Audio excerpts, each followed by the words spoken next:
Now, excuse this one. This is Ren. He's the youngest of the three cats. He really likes the microphone, so please excuse. So, this week, instead of doing a book review, I'm going to talk about the books that I hated.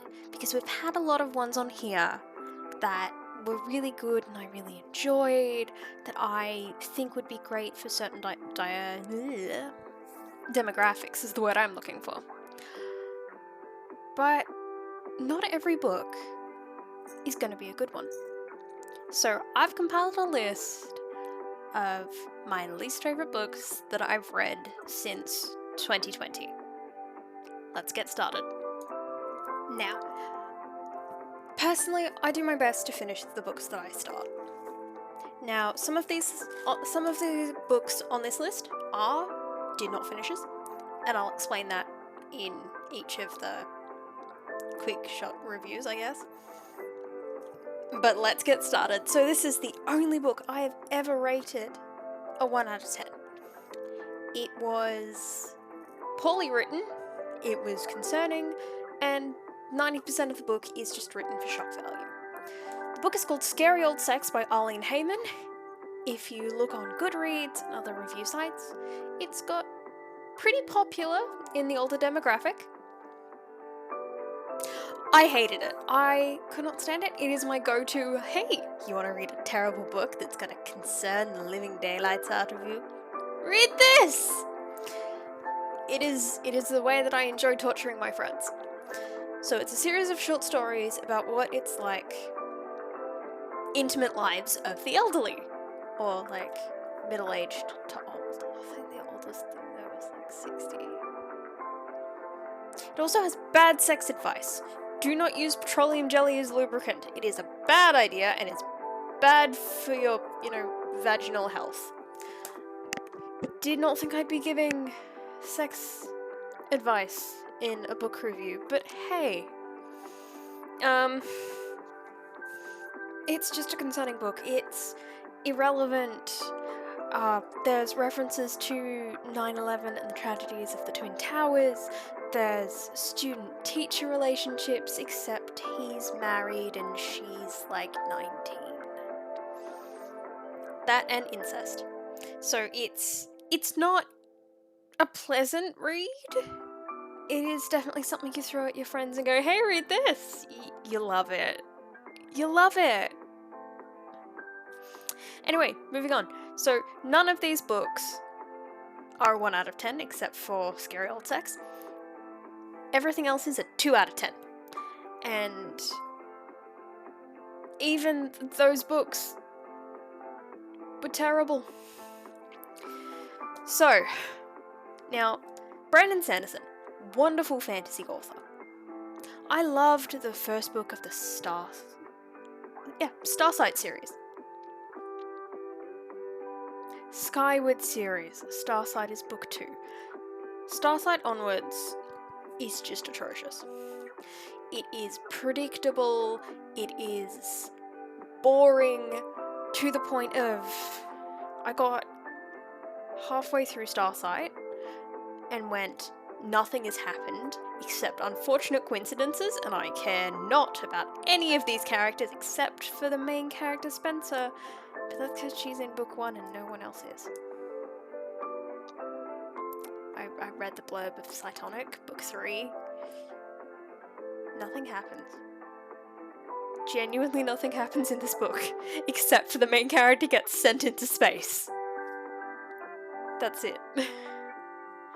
And then I read the blurb for the book after Cytonic. Spencer discovers aliens. She's already discovered aliens in book 2.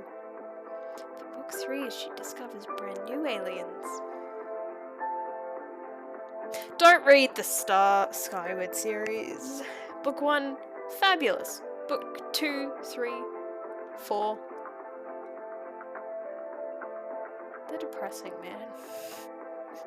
Yeah, it is such a good premise. There was such promise in this series. It was atrocious. moving on to random outdated facts about whales. Wait, no, it's called Moby Dick. So, I now know a ton about whales. That was a 12-hour audiobook of outdated facts about whales. None of it is relevant anymore. None of it.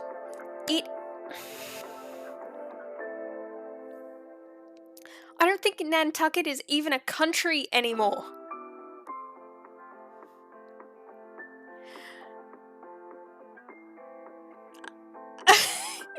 I will never get those hours of my life back. So I'll sum up Moby Dick for you. I am Ishmael. I get on boat. My captain is crazy and has a vendetta against a whale. Alright? A vendetta against a whale. Oh no! The boat! It's gone! Everyone dies. Except Ishmael. That is the plot of Moby Dick.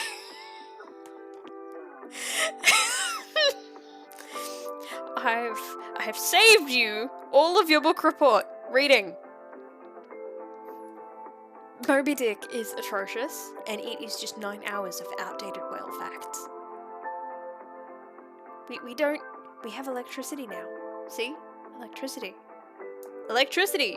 You're watching this on a phone or a computer. Electricity. We don't use whale blubber anymore. And you don't want to know what candles and lighting oil was made out of, because it's got a really unfortunate name. But moving on from outdated whale facts, we have the most predictable murder mystery book I've ever read. So, we'll premise this by, I've read a lot of books, alright? I love the murder mystery genre, because I'm always like 6 steps ahead of the murderer. I love trying to work out who it is. That's why I love watching, Bones, Criminal Minds sort of shows to figure out who did it. But in books, there's only so much there. There's only so many characters, and you can't just have that random person in the background that you see once. You have to actually describe everything that's there. But One of Us is Next, by Karen McManus, is a new kind of murder mystery book. Now, there was one character that I can remember. That's because she's connected to the characters in book 1. That's it. She was mentioned as a, minor character in book 1. Everyone else is the same. Book 1, you've at least got different demographics, even if they're all, white people, or, whatever. It doesn't really, it matters to have diversity in your books. But you've got different cliques, you've got a queer character. Book 1 was good. I didn't get the murderer until about halfway through the book, which is always nice. You can only wait so long. But within the first chapter, I guess the Patsy for book 2. And the Patsy is literally the same person as the murderer. It's just... Okay, so if you can get the Patsy in the first chapter, you can literally see each and everything set up to be this person. And it just... You know what? I'm gonna spoil this for you. I don't like doing this in videos. It was the twin sister of the Patsy. Is there anything more cliche than that? The entire book, from chapter 1, I'm like, it's this character. It has to be this character. And so I go read along and maybe it's this one, maybe it's this one. It's definitely this one. And so I go, read along, and like, yep, cool, I can see how they did that. I can see how they did that. And I can see how they did that. And then suddenly it's the evil twin? Like, come on. Anyway, so... Now. I love a good vampire romance as much as the next person. I love a good young adult book as much as the next person. Probably a little bit less, because, like, the honky-tonky scenes are not really my thing, but that's because they're children. What I can't stand is the 30-year-old teacher and the 14-year-old. It makes me sick. That's not cool. Stop exploiting children. This has just ended up being a video of me just yelling at my, camera about books and whale facts. And whale facts. You can see none of these videos at any point are edited. These are my raw opinions on these books. And specifically, these ones. I have my little notebook, because that's what I sit with all of my videos. I've got my little notebook down here. Like, down there. And I read all of my notes off my little notebook. But this has just turned into me screaming about these 1, 2, 3, 4, 5 books. Because old people shock value sex. I tried to write sci-fi. Outdated whale facts. I'm the murderer, wait no it's my evil twin. And pedophilia. Why? I understand the appeal of things like forbidden romance, but you can do better than a student and teacher. You can do better than the evil twin archetype. You can do better than suddenly, oh, it's an alien that comes out of space that looks exactly like me! Which was literally the first chapter of Starsight. I'm not kidding. And mostly you can do better than outdated whale facts. Oh my god, I will never get those hours back. Don't read Moby Dick. If you could take anything away from this video, don't read Moby Dick. You will regret it. It's not good. It is just outdated whale facts. Watch the film. The film will be better.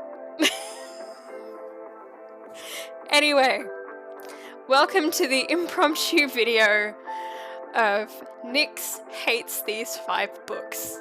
Particularly. Just these 5. Anyway, most books you'll come across won't be outdated whale facts, but won't be predictable, won't be as boring, won't be as outdated, and won't be as viscerally as jacking off to 9/11. But if a book's not your thing, that's okay. Classics, everyone has to read them. No, they don't. You read what you enjoy reading as long as you're reading. Literacy and engagement in literature is how the human species grows and learns from its mistakes and takes creativity and thrives in life. Enjoy your fantasy, enjoy your sci-fi, your fiction. I'll talk about Australian fiction in another video, but enjoy what you enjoy and read to your heart's content, because you don't have to do professional reviews, you don't have to do anything. I'm sitting in my, pajamas, and I'm talking about books that I love and that I hate, and things I'm passionate about. And I'll leave you one more thing, other than don't read Moby Dick. Don't read Moby Dick. Read what makes you happy,